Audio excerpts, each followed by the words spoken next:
So many people have said to me, oh my gosh, that's what I am. And so I basically believe that everything is sacred, everything has legitimacy, that everything is co-creating with us and is conscious.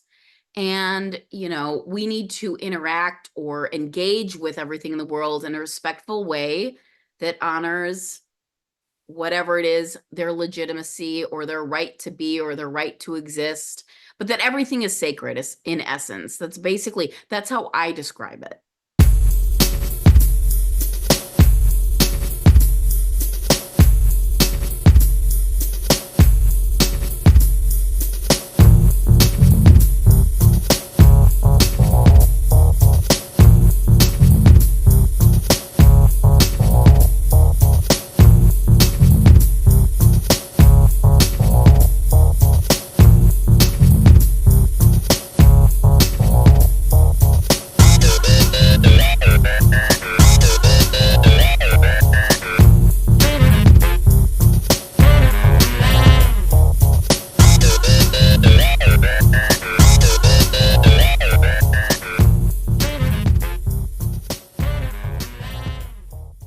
Welcome to Supernormalized, the podcast where we challenge the conventional, break boundaries, and normalize the seemingly supernatural. Join me, CJ, as we explore less uncharted realms of existence and unravel the mysteries of life experience. My treasured listeners, if you have a life story or healing modality or unique knowledge that you'd love to share, reach out to me at Supernormalized, that's Supernormalized with a Z, at proton.me. Let's together embrace acceptance of the supernatural and unusual as what it really is. Completely normal. Today on Supernormalized, you'll meet with Kirsten Rudberg, a third culture kid who has lived in various parts of the world, and reflects on how her diverse upbringing has profoundly influenced her outlook on life. And today we also talk about her experience of walking the Camino path, compassionate possession, and how that affected her in her life in positive ways to help others. It was a great conversation I've had with Kirsten, and I'm sure you'll enjoy, so on with the show. Welcome to Supernormalized, Kirsten Rudberg. Kirsten, you've had quite an unusual life story. You grew up overseas, probably because your parents are moving you around a lot. And because of that, you actually had a lot of influence from the cultures you were in, the people you were around. And that caused you to actually have sort of like more of an open view of the world. Can you tell us about all of that first? And welcome Oh to the show. gosh, yeah. Yeah, absolutely. Thank you. It's so fun to be here. I'm super excited Nice. to have this conversation. My father worked for a company based out of Chicago, Illinois, that did hydroelectric dams and irrigation systems for developing countries. So because of that, we would move to other countries for extended periods of time. And the longest was when I lived in Lahore, Pakistan for 4 years.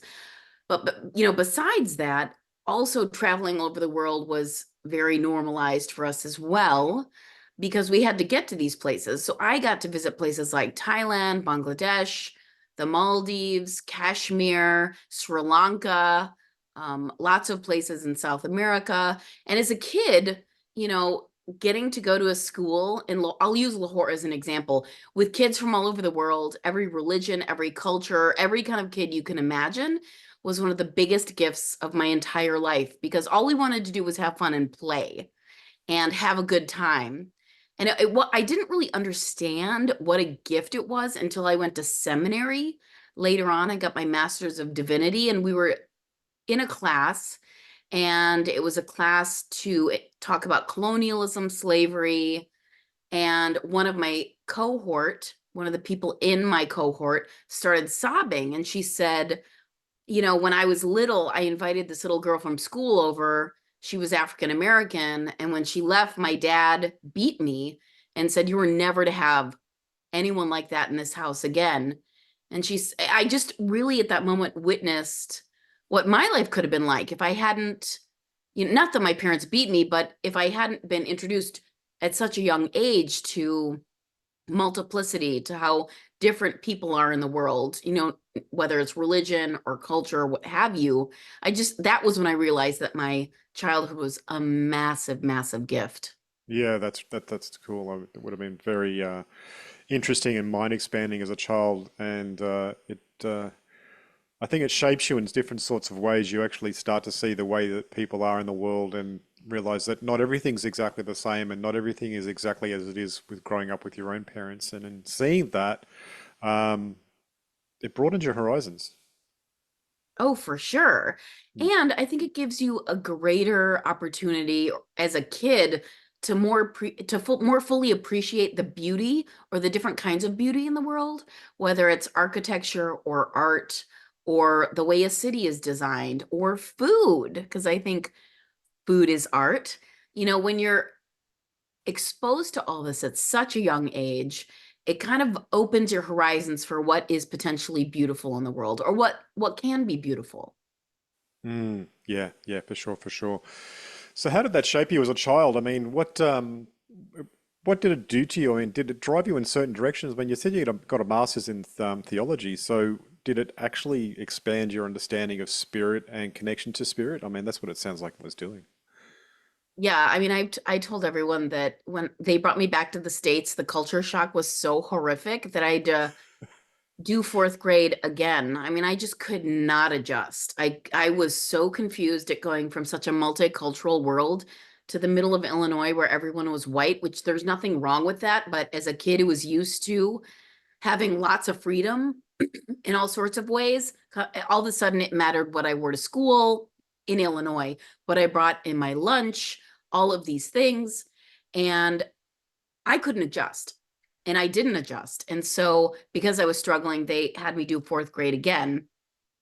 And then I learned that I had a love for reading. So I spent the next 2 years hiding in the library by myself reading books, which was amazing. And I loved it. And I've always been someone who absolutely is intrigued with how humans create meaning. Yes. And so my bookshelves are filled with fairy tales, myths, fable, folktale from all over the world because I'm endlessly interested in how humans figure their world out. And so going to seminary and getting my master's of divinity just seemed like a natural outgrowth for me to study on a greater level, on a greater platform. My school is very liberal, so I took intro to Islam, I took Buddhism, I took a lot of different classes. I got to study in a more rigorous way how humans create meaning. So yeah, that's how I ended up. Plus, I love learning. I mean, if I could, I would study the rest of my life if it wasn't so expensive. So yeah, I mean, I'm a lifelong curious learner. I want to be in school if I could the rest of my life. I can relate to that. I think life is about learning and creativity, and I do remember myself being in high school, and I think it was the sanctuary of all the sensitive kids is to go and hide in the library and read all the books or play chess. So, so Yes. yeah, I was there too. So, okay, so you actually started writing as well and created was it a book or was it the cartoon? Yeah, yeah. I have an animated series on YouTube called Murder of Two. I'm a Yeah. screenwriter as well, and each episode is 2 to 3 minutes long, and it's about two crows that sit on a line and observe humanity and how Wow. silly we are. And then I'm currently rewriting the Peter Rabbit stories. My third book just came out at the end of April. It's carried by George R. R. Martin's bookstore in Santa Fe, New Mexico, among other places. And I'm rewriting those stories to more forcefully engage with, I guess you could call, environmental ills, societal ills, human trafficking, sweatshops, what we're doing to the environment. I'm just making it it's more aggressive. Because I think the days of being nice about all this stuff, they're over, for me at least. So yeah, Trying to wake those kids up. that's right. No childhood for you. That's right. Okay, so tell us about your Murder of Crows uh, animated series. What Oh what sort of yeah. what sort of subjects do you tackle there?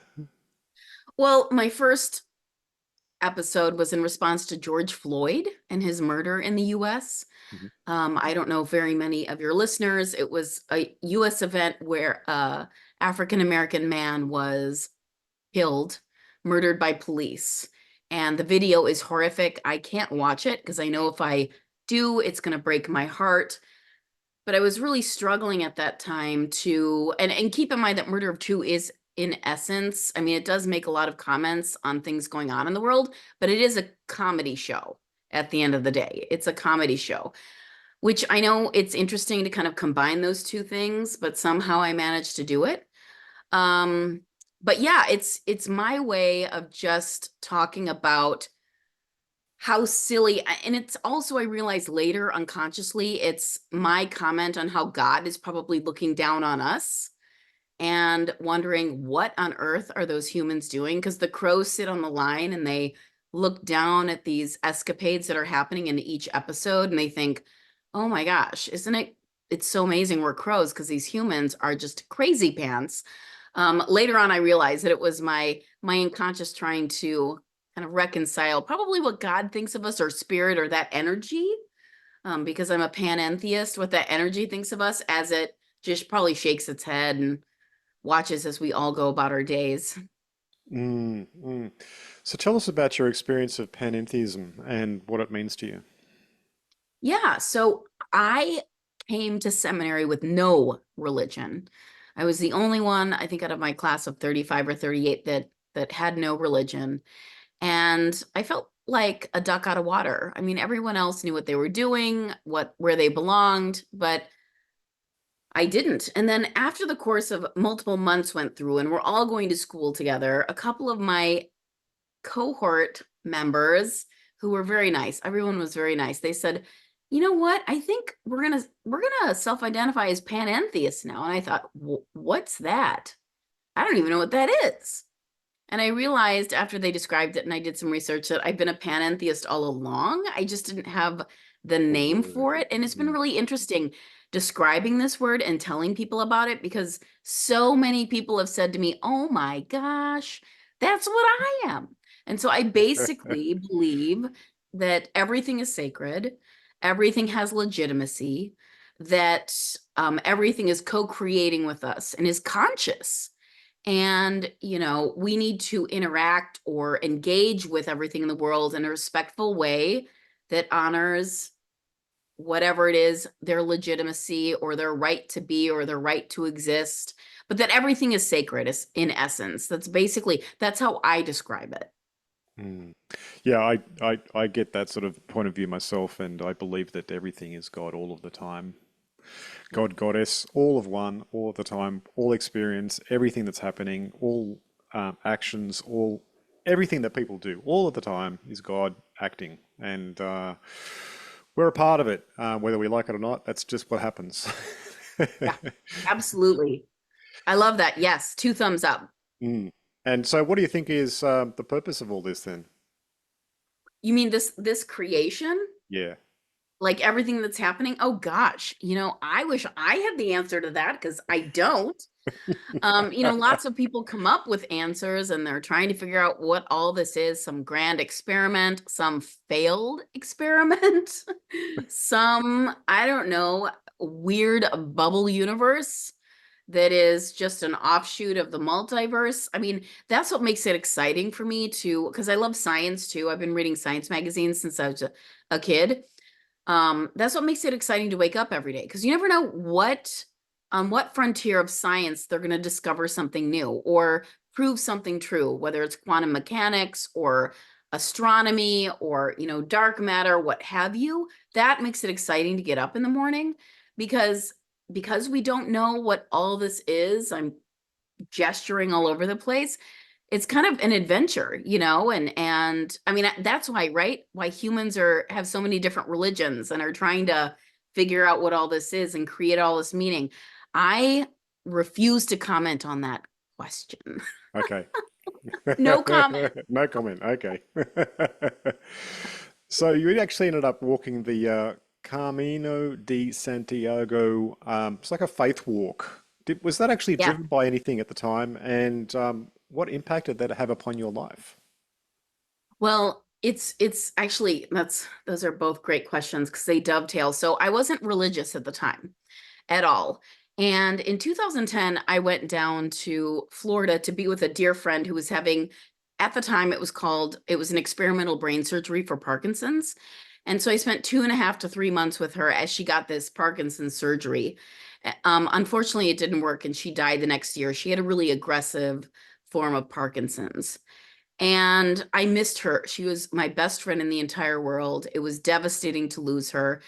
And so a few years after that, I was at a feast day outside of Portland, Oregon at this amazing monastery. And the woman sitting next to me was exactly the carbon copy of my dear friend who had passed away, from the hair to the jewelry. And I thought, this is so eerie. And afterwards, I went outside. We were talking after everyone's eating and what have you. And she was a Presbyterian minister, and she said, "Oh, I'm gonna, walk the Camino next spring." And I said, "What? What is that? I don't even know what that is." And my partner, who is Catholic still, said, "Oh, it's this walk. It's this pilgrimage route in Europe. There's like 12 different ways of St. James." And I thought, "Oh, that's interesting. Cool. Like, good for you." And a few months later, he gave me a few travel guides just to show me and demonstrate what it was. And I thought, cool, I'm not religious, I'm not Catholic, I have a job, thanks, not interested, but not really interested. And then a few months go by, and a good friend called me and she said, "I just saw this movie that I loved, and I think you're going to love it. So I'm going to mail it to you." And it was a DVD. Okay. So I'm dating myself right now that it was a DVD. And I opened the package, and it was The Way by Emilio Estevez, Martin Sheen, about Martin Sheen walking the Camino. And I thought, I guess I can see what the Camino is about through this movie. And it was a little maudlin, but also really sweet. And I appreciate it. And I thought, oh, that's interesting. Another interesting little coincidence. Someone sent me this random thing. And then about 6 months after that, I was seeing my acupuncturist, and he was working on me. And he said, my mom was walking the Camino and she just broke her ankle. And I said, what? Okay, how am I the only person in the world who didn't know what the Camino was? Clearly, everyone in the entire universe knows what this thing is. I've been living in this, I don't know, hole or something that I didn't know. So another person, and then this, I'm not even kidding. A few months after that, another dear friend called who lived on the Oregon coast, and she said, "Look, I'm going to do something really strange." But she was cleaning out her mother's study in Kansas. Her mother had kept everything for decades. Her mom was moved to an Alzheimer's care unit. And she said, "I was going through the study and I found this pamphlet for this kind of like walk. And I just feel compelled to send it to you." I mean, she said, "I don't even know why I'm doing this. I'm going to put it in the mail today to send it to you." And I thought, okay, well, that's random and strange, like whatever.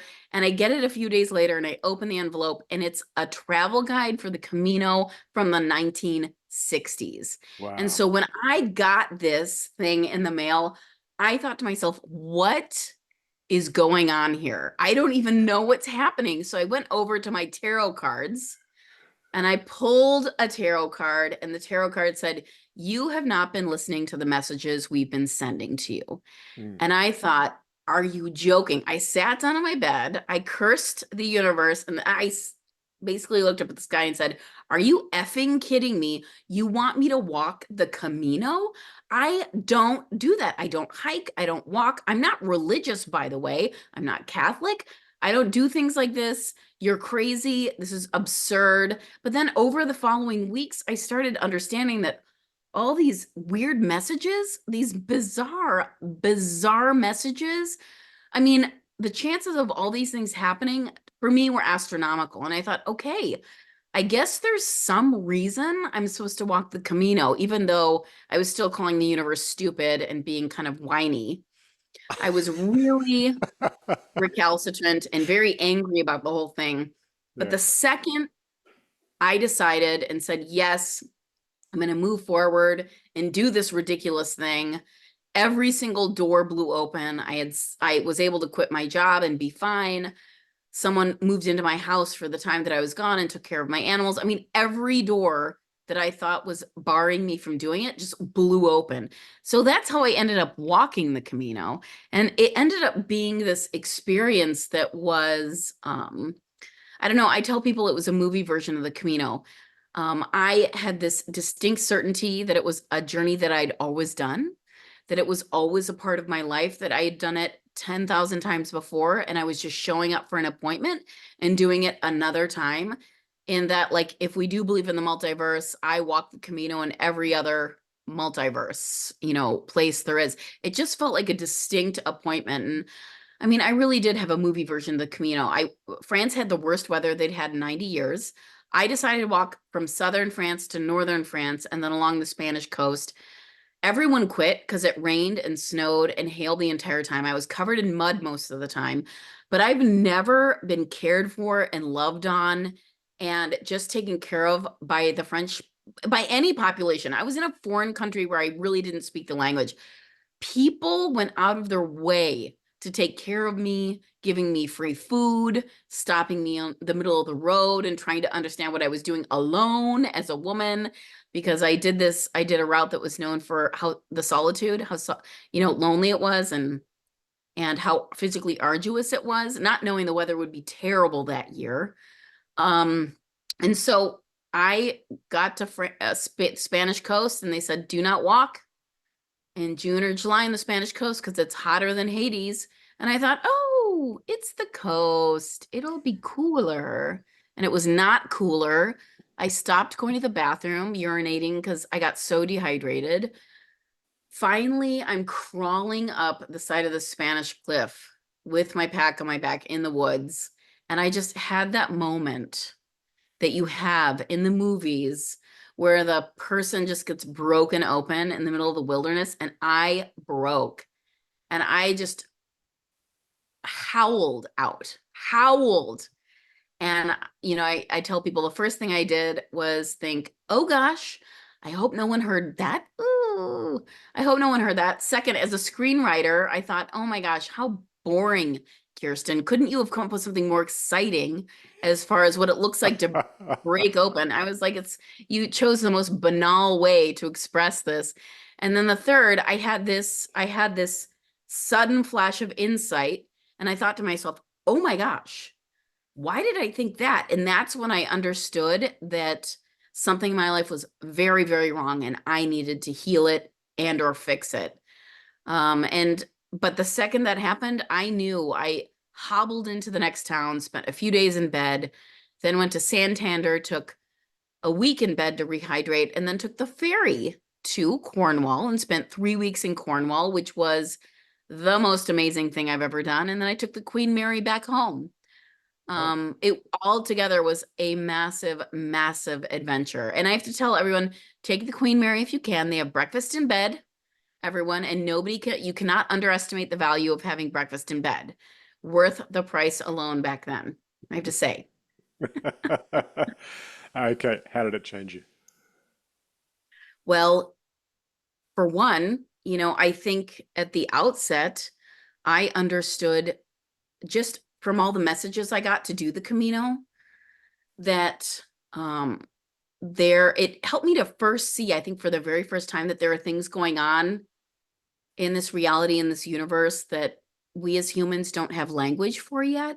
And Carl Jung tried to talk about synchronicity and paying attention to the signs and what have you. And if I wouldn't have done that, I mean, I had the freedom to not walk the Camino, but it became so overt and ridiculous that I had no choice well, in my mind, I had no choice. Many people might have said, whatever, I don't care. I'm not going to do this. I'm not leaving my job, not leaving my house, to do this ridiculous thing that I don't even believe in. So, it allowed me to get a peek behind the curtain of the universe and see what's possible. And then it also allowed me to understand that when I need to, I can show up for important things in my life that are supposed to happen, and that I don't run away screaming in terror and fear, and that I have the guts, maybe you could say, or maybe the bravery to face what life throws at me. So all of that was that. And then of course, when I wrote you, I talked about compassionate possession, and that's a whole other thing that happened during the Camino that I can tell you about if you want. Please do. Yes. Okay. So, when I turned 40, I was not doing well. I was a complete wreck. I hadn't slept for weeks. I was just a nightmare. And I don't know what was going on, if it was turning 40 or what have you, but I was beside myself. I had a lot going on in my life. It was just a really terrible time in my life. And my dad and sister came and visited me in Oregon, and they went on a vacation. And one morning when I was really beside myself, we were at breakfast and I could tell I was starting to have anxiety. So I went outside and I couldn't breathe. I couldn't manage my emotions. I was just really struggling. And this is a little bit of a long story, but I'll be succinct. And I walked into the restaurant, and as I'm approaching their table, this is the first time this happened. I was standing there and I felt this, I don't know what it was. Something came into me, into my brain, it felt like, and shoved my consciousness aside, because I remember part of my consciousness said, "Oh my, what's going on? What's happening? I don't." And then these words came out of my mouth that were so mean and so hurtful and so out of character for myself, directed towards my sister. I mean, it was just really, really awful. And I'm not telling this story to give myself excuses, just that it completely destroyed everything that was going on at that moment. And the vacation was over for everyone pretty much. I just destroyed everything. And there followed, I don't know, 2, 3, 4, 5, 6 months of me feeling like I was insane.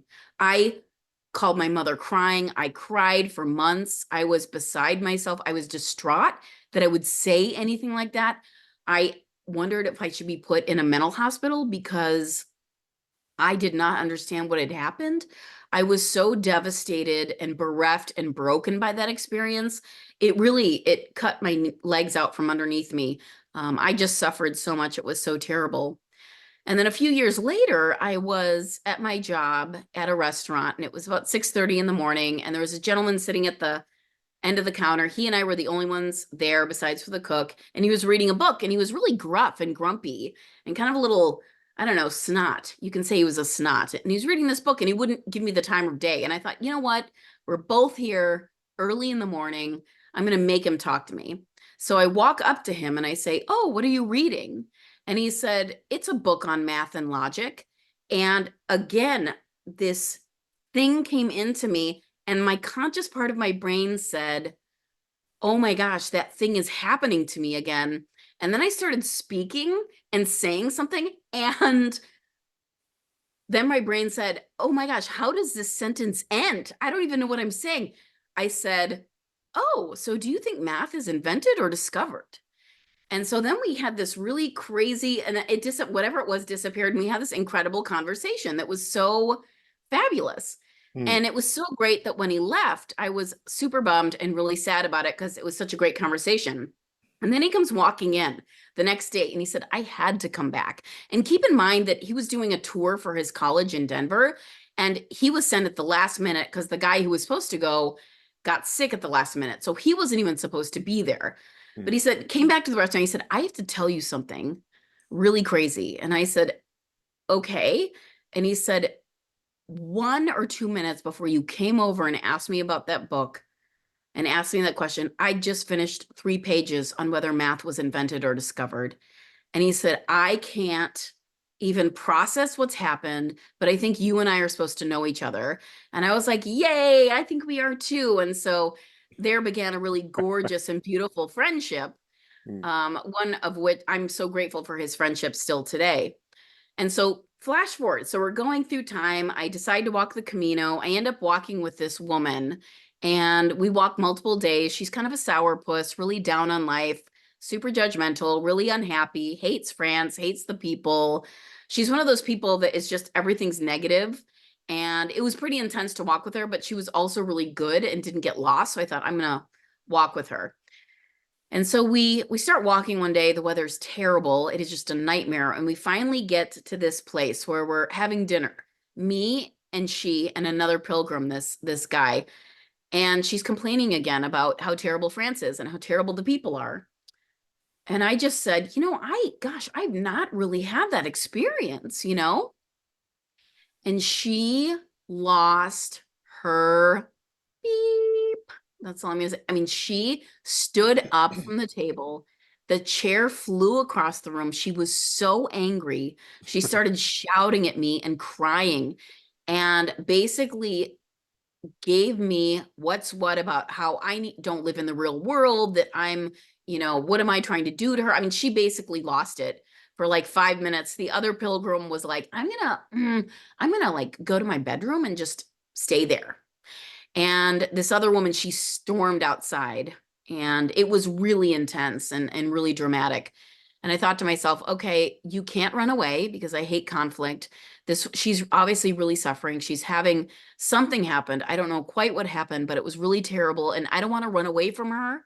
I have to stay here and listen to her. We have to have some sort of reconciliation or conversation.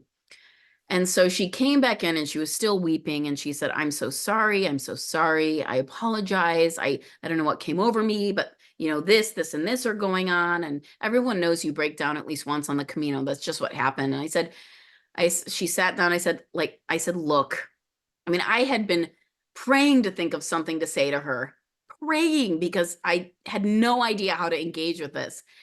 And then finally I said, okay, so I have to tell you that what just happened was nothing. I need to tell you that multiple years ago, I said something that was so horrific and so offensive and terrible to my sister, my dad, and my partner at the time that it created a 50-mile wide circle of nuclear devastation. So what happened here, it was nothing. And she said, really? And I said, oh yeah, yes.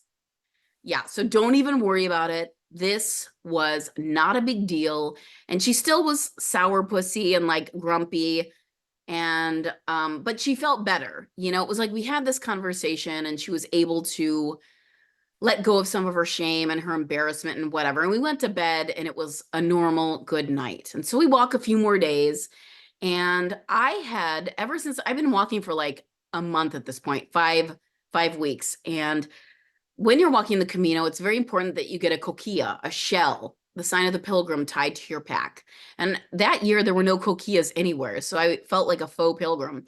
But I had been walking anyway. And we get to the next town and we split up. She goes to the hostel and I stay somewhere else. But we meet for lunch the next day to say goodbye to each other. And she said, I have something for you. And I said, oh, wow, really? And she said, yes. She said, the gentleman where I'm staying, he has a ton of these. So she took a shell, she drilled a hole in it, put a string in it, and she said, I made this for you. And now you can hang it on your back. And I was overjoyed, excited. Oh my gosh, I finally had a coquilla. I was so excited. And I thought, oh my gosh, yay, I'm legit now. This is so exciting. And we had lunch and we gave each other hugs and we said goodbye. And it wasn't until a few days later that I realized, oh my gosh, the coquilla, the shell, was basically energy or spirit saying, okay, you showed up for a fellow pilgrim. You gave her some grace or some forgiveness or whatever, and you completely changed her attitude about what had just happened. Here's your gift. Here's the shell.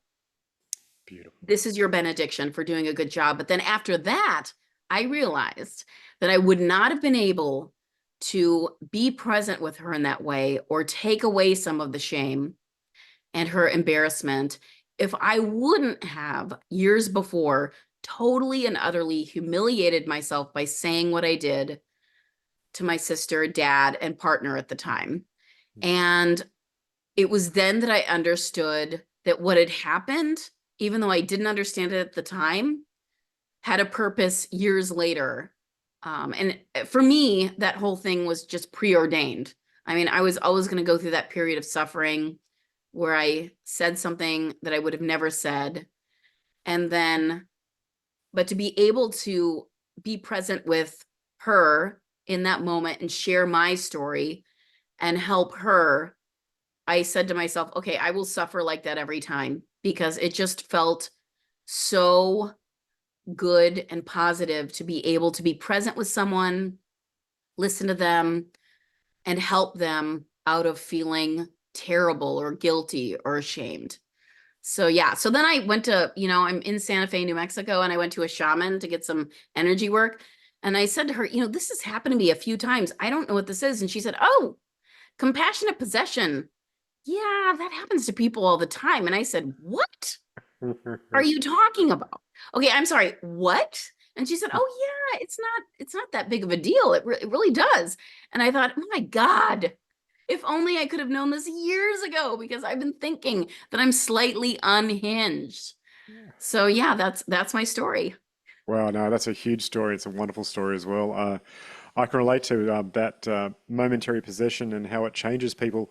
I was working in a retail store in the city in Sydney, and it was an area which was a little bit rough. And one guy came in, and he was extremely threatening one time, and I thought, oh no, something's going to happen here. And he started motioning like he was going to come around the counter and beat on me, and I'm thinking, what the hell is this? And then this strange thing actually came over me, and I felt my face change and something pop in, and straight out of my mouth said, "That's not very nice," like a little boy. And he looked at me and it was like he was shocked, and he walked straight out. Like it just defused the situation instantly and turned it all around. And I was standing there for minutes going, what was that? Where did that come from? It was so odd. Yeah, that is odd and also astonishing. And it sounded like it might have saved your life or saved you from harm. Yeah, it did. It Wow. definitely did. It definitely did. And like it had no other feeling to it except for my face change and the words, and they weren't my words, and I don't know what it was, but it was so surprising. When that happened, were you thinking, what is going on? Yeah, definitely. I was like, because it's happened so fast. So I was like, whoa, what was all that about? You know, it's like, well, I don't know, but it changed everything instantly. That is unbelievable. I mean, again, that experience on the Camino, besides for all the messages I got to walk the Camino, that experience on the Camino helped me to understand that, again, there's way more going on in this universe than we, with our limited kind of senses, our ability to perceive, can understand at this point, which is why I love podcasts like yours. You get to give us a little glimpse behind the curtain as well. Yeah, for sure. Well, I had quite a few glimpses myself, so I like to actually share that with the world by talking to other people and hearing their experiences. So yeah, thanks for seeing that. And I was going to ask you, so you've been through so many experiences like this and had profound changes. Does that actually made your experience of the world more magical? Well, I have to tell you that my relationship with, I don't know, energy or source is a little fraught because I'm grumpy. And I think that energy is like, that one over there is salty, so be careful. Whenever I'm given another message or to do something else, I always complain and call them a bunch of terrible names and say that they're stupid. So I think they've, whatever that energy is or whatever, has learned that you got to treat this one with kid gloves, because I'm always kind of annoyed by whatever is being requested. Now, that being said, I've also had a few instances, two or three at this point, where complete strangers have also come up to me and said, hey, I know we don't know each other, but I'm supposed to tell you this. You're supposed to know this. And, my friends laugh about me and they say, Kirsten, you never have to guess where you're supposed to go or what you're supposed to do. And they say, why does this always happen to you? And I tell them, well, it's because the universe knows I'm a beep, beep, beep, beep, beep, beep. And if I don't, if they don't come out and just tell me overtly, I'm going to be like, whatever, and walk away. So I have a kind of a fraught relationship with all of it, but for some reason, I think it amuses them. Now, that being said, of course, since I've had all these experiences and these strange things happen, I absolutely believe that this world, I mean, that's what my podcast is about. I mean, I believe in miracles and magic. And I also believe, since I've read those science magazines for forever, that the only reason we call these things miracles or magic or what have you is because we haven't gotten to the place where we can understand them yet. They're probably very normal, but because, humans as a whole are a suspicious group, and unless we have the scientific data to back something up, we're going to say, oh, that doesn't exist, or, oh, you must be insane, or, oh, you're making up a story, because I think that mystery scares us inherently. something that we can't parse out or delineate or explain, I think it scares us. So I look forward to the day when, you're like, hey, I just like something told me to give advice to this random stranger and was totally my compassionate possession by this guy named Mark. And yeah, and everybody's like, oh, yeah, that's totally normal. Mine's named Andy, by the way. I can't wait until that becomes the norm. Well, I think that the that way of seeing the world, this is not a criticism in any way, but it might be just like a bit of a defense mechanism to make you feel a bit more you have boundaries and see the world in a certain sort of way. And yeah, I can understand that. I actually had a lot of that when I was growing up because I did actually live in a sort of space which was very open, and then I had to shut that down to be able to communicate with people. Yeah, yeah. So I can understand that, and over time, that's been permeated by so many weird experiences and contact with the other. But yeah, I can understand why that happens. Uh, Tell us about your podcast, Byte Sized Blessings, and what is your aim with that? I mean, you did talk about it a little bit there, but can you go into more detail? Yeah, it's Bite Sized Blessings, and Byte is spelled BYTE in homage to my scientific kind of mathematical worldview because the podcast is a spiritual podcast. So, someday I dream of uniting science and spirituality in some great global religion, but I'm not there yet. But my podcast it's meant to remind the world that there is magic up there, that there are inexplicable things happening of all sorts. And by the way, it's also a podcast about how humans create meaning, okay? So, some people, I ask everybody, tell me a story of magic or something miraculous. And I've had everything from mothers to best friendships to someone who died 3 times to ghosts to fairies. I mean, you name it. People have had so many different experiences. And I just want to remind people over and over that there's enough mystery in the world that we should all be excited to get up every day. And we don't know if something like that's going to happen to us. Maybe it will, maybe it won't, but the potential is high. And so that should give everyone hope and maybe a little more happiness, a little more joy that this world is more mysterious than we could ever understand. For sure, for sure. Have you ever actually had any other experiences besides the compassionate possession that have touched you in a certain way and realized more magic is in the world than you can actually possibly comprehend? Oh yeah, I had this dream that was so powerful that it kind of destroyed me for a few years. Hmm. I was floating out in the universe and it was just pitch black with stars everywhere. And there was that really low space hum that's in the vacuum of space. I was just floating out there and wondering and marveling at how beautiful it was. My heart was just so full. And then all of a sudden, this figure came on from the side and said, oh, you think that's real? This Huh. is what's real. And it reached down and picked up the curtain of the universe and pulled it back and showed me what was behind everything. And they would call it a classic noetic experience. Um, I can't even describe to you what was shown to me, except that it was beyond anything. I mean, beyond love, beyond wholeness, beyond divinity, beyond everything. And it was so shocking and so overwhelming that it woke me up out of my dream. And my entire bedroom was infused with that energy. And I remember, my heart just being full of it, the room being full of it. And I thought, by the time I get home tonight, it's not going to be here anymore. And it wasn't. But there followed 2 years of being so bitter and so angry that I had this knowledge. I was so upset and resentful that I'd been shown that because life is hard and it didn't mean that life got better. I still had struggles, depression, breakups, what have you. I was so angry that I started thinking every once in a while, I would rather be there than here. Like this whole thing that's going on that I'm in, this real life, this is stupid. And Hmm. anyone who would rather be here than where that place is is an idiot.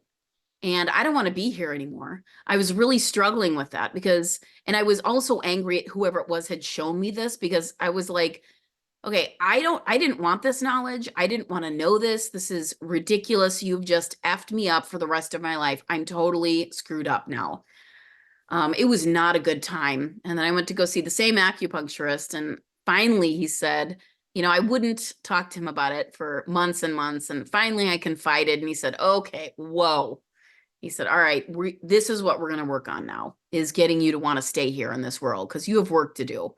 And you don't get shown something like this unless you have work to do. So now this is what we're going to concentrate on. And slowly over the months, he helped me to find some peace with it.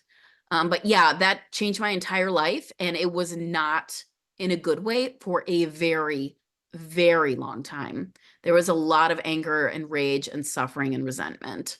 At first, it was amazing, that day in the bedroom and that vision, it was just absolutely exquisite. But then once I understood kind of what I'd been shown, I was so angry. Creates a longing, doesn't it? Yes. Mm. Yes. So now I you know understand that. why. Yeah, yeah. Now you know why. This is just another example of how those entities or those energies are like, that one over there is a little salty. Be careful. We showed it too much too early. Yeah. Okay, Kirsten. So we're getting towards the end of the podcast. How can people find points of contact for you? Yeah, absolutely. So everything's on my website, bytesizedblessings.com, and it's BYTE. You can find links to my books, my Peter Rabbit series. You can find a link to my Murder of Two animated series, more about me, more about my podcast, my guests, all of that. It's all there, including an email address if you want to reach out to me. Excellent, excellent. Thank you so much for coming on to Supernormalized and sharing your experience of the world and how it's touched you and how it's changed you. It's been a great show, and I'm sure the listeners would appreciate it. So thank you very much, Kirsten. Thanks for having me on. It's been super fun. Awesome, awesome. I'll just say goodbye to the listeners.